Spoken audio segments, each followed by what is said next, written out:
All right, President Obama, you know what I've noticed when I do your program? I go over and the audience, they love President Obama, your audience, the guys who sit in the little bleachers. That's right. For them, it's like going to Lord's to go to your show because they know they're going to get... Many have been healed. Right. Yes, they know they're going to get Obama and it's going to be... So it's perceived that you are a big fan of the president. Has that changed at all? The perception from the people at Lord's? No. Let me rephrase the question. All right. How's President Obama doing so far? Wow, that's a very broad question. I think in some areas he seems to be doing very well, but I think it depends on how you're looking at it. But how do you look at it? Jon Stewart. How do I look at how he's doing? Yeah.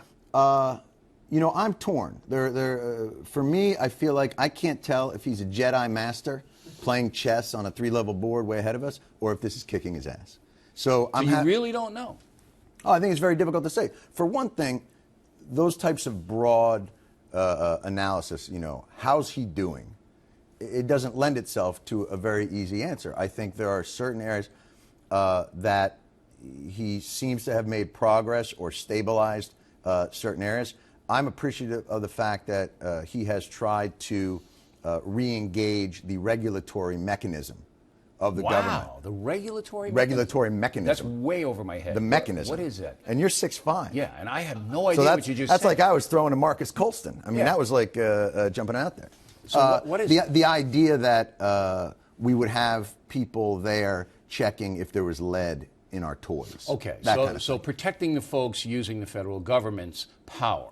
He's made strides in doing that.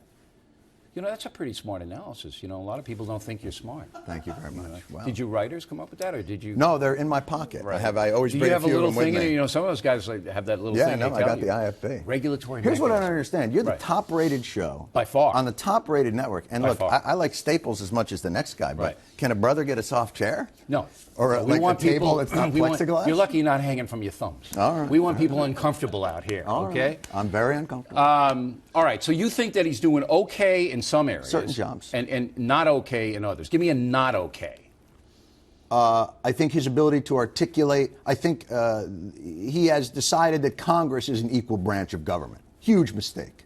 So his inability... Congress, in your opinion. Absolutely ignore Congress.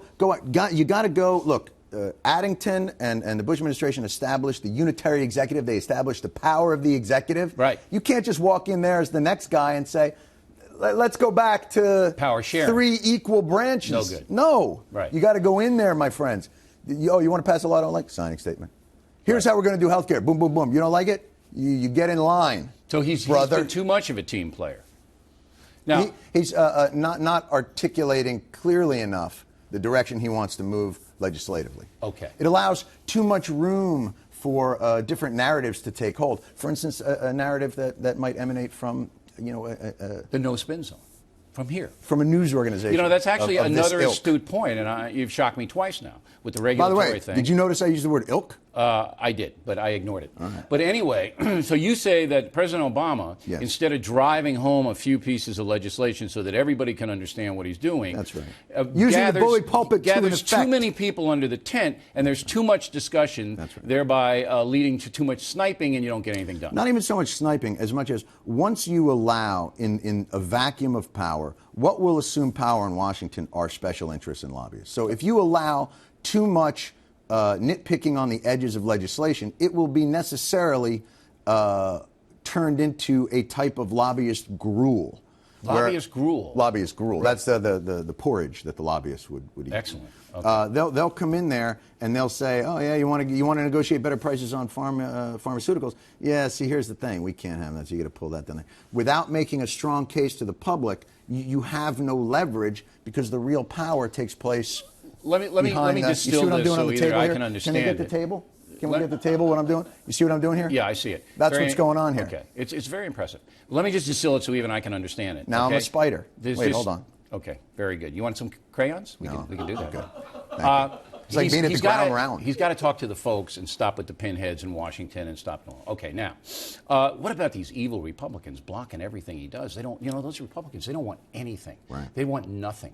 They stand for nothing. Well, how do we put up with them? Why do we put up with these people?